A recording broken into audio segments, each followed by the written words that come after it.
High বন্ধুরা, আমি একটা থিঙ্কিং নিয়ে ভাবছি। যে আমাদের আমাদের কি ঘটনাটা হচ্ছে,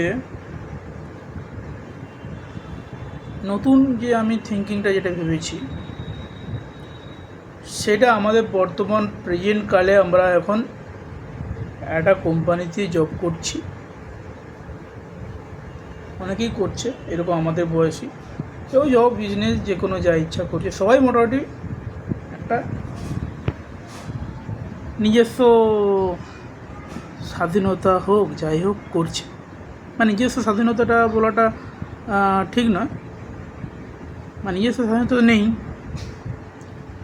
কিন্তু বিজনেসেও কি আছে কিনা সেটাও সন্দেহ। সেটাতেও নেই আর এটাতেও থাকে কিনা যায়, এটাতে তো নেই। তো যাই হোক, এইটা টপিক নয়। আসল ব্যাপারটা হচ্ছে, আমরা কিছুদিন ধরে দেখতে পাচ্ছি যে 3 বছরটা যেন 3 মাসে কেটে যাচ্ছে। এই কদিন আগে যেমন এই কোম্পানিতে জয়েন করলাম, কতদিনের মধ্যে যেন চট করে টাইমটা কেটে যাচ্ছে। বোঝাই যাচ্ছে না যে মাসের পর মাস চলে যাচ্ছে, বছরের পর বছর চলে যাচ্ছে, ঠিক না? আর দিনের পর দিন চলে যাচ্ছে, ঘন্টার পর ঘন্টা চলে যাচ্ছে, সেকেন্ডের পর সেকেন্ড চলে যাচ্ছে, রাতের পর রাত চলে যাচ্ছে, মিলি সেকেন্ড পর মিলি সেকেন্ড চলে যাচ্ছে। এটাই চিন্তা ভাবনা, যে বোঝাই যাচ্ছে না। এটা একটা ব্যাপার যে বোঝাটা কেন যাচ্ছে না। কোশ্চেনটা হচ্ছে বোঝাটা কেন যাচ্ছে না। কারণ আমরা যখন ছোট ছিলাম তখন আমাদের দিনগুলো অনেকগুলো স্মৃতির সঙ্গে জড়িত ছিল। এই আজকে খেলতে যাচ্ছি, আজকে একটা কোথাও মামা বাড়ি ঘুরতে গেলাম, আজকে আমি এইখানে চলে গেলাম ব্যাট বল খেলছি, এইখানে ঢালাই বল খেলছি, ওখানে গুলি খেলছি, বা ধরো কোথাও একটা কিছু করছি, আম পাড়ছি, জাম পাড়ছি, কিছু একটা করছি। তো এই যে স্মৃতিগুলো বারবার এনগেজ হতে একটা মনে হবে যে হ্যাঁ, একটা বছর কাটছে, যে হ্যাঁ।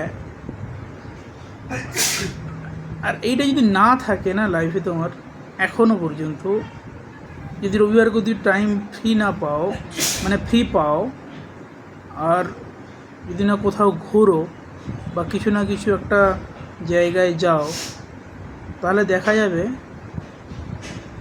কোনো ধরনেরই টাইমটা সঙ্গে সঙ্গেই কেটে যাবে। তাহলে দেখা যাবে যে বোঝাই যাবে না যে 1 বছর কেটে যাবে, কিছুই হচ্ছে একই জিনিস যদি আমরা রিপিটেডলি করে থাকি, একই জিনিস, তখন বোঝা যাবে না টাইমের মাপটা বোঝা যাবে না। টাইমটা তো আমরাই নিজেরাই বানিয়েছি। তো যে অ্যাকচুয়াল যে স্প্যান, সেই স্প্যানটাই আমরা কি করছি সেটাই আমরা বুঝতে পারবো না। হঠাৎ করে বয়স তো হচ্ছেই, হঠাৎ করে এরকম বয়স হয় না, বয়স হচ্ছে এটা বুঝতে হবে ভিতর দিক দিয়ে যে বয়স হচ্ছে, কিন্তু সেই যে স্মৃতি মুহূর্তগুলো যাতে করে যেন এনগেজ হয়, সেই কারণটা হচ্ছে এটাই যে বেশি বেশি করে স্মৃতিগুলো ভিতরে মাথায় ঢোকাতে হবে। তাহলে কি হয়? তাহলে এটাই হয় যে আমাদের বছরটা যে কীভাবে কাটছে সেটা আমরা বুঝতে পারবো, যে বছরটা এরকমভাবে কাটছে। কিন্তু যদি প্রত্যেক দিন এরকম ডিউটি ঘুমানো, সকালবেলা উঠে ঘুমানো, ডিউটি হচ্ছে আমরা বুঝতে পারবো না 1 বছরটা কোথা দিয়ে কেটে গেল। তো আরও যদি এনগেজ হয়ে যাও জিনিসটার মধ্যে, তখন দেখবে যে কিছুই ভুলে যাবে, সব কিছু মনে হবে যেন আগের বছর করেছিলাম না এই বছর করেছিলাম, এটাই মনে হবে। এত স্পিডে যখন কাজগুলো হবে ভিতরে, তো বোঝাই যাবে না। তো এটা একটা ব্রেনের সঙ্গে এই টাইমের একটা ইন্টারলিঙ্ক। এই ব্যাপারটা মনে হচ্ছে বোঝাতে পেরেছি, বা আমিও মানে রিয়েলাইজ করেছি, এই যে মানে বোঝানো ব্যাপারটা নয়, যারা এটা সিম্পল ব্যাপার, এটা বুঝেই গেছে সবাই। হ্যাঁ, তো এই বলে এই ভিডিওটা আমি এখানে এই টপিকটা নিয়ে কমপ্লিট করছি।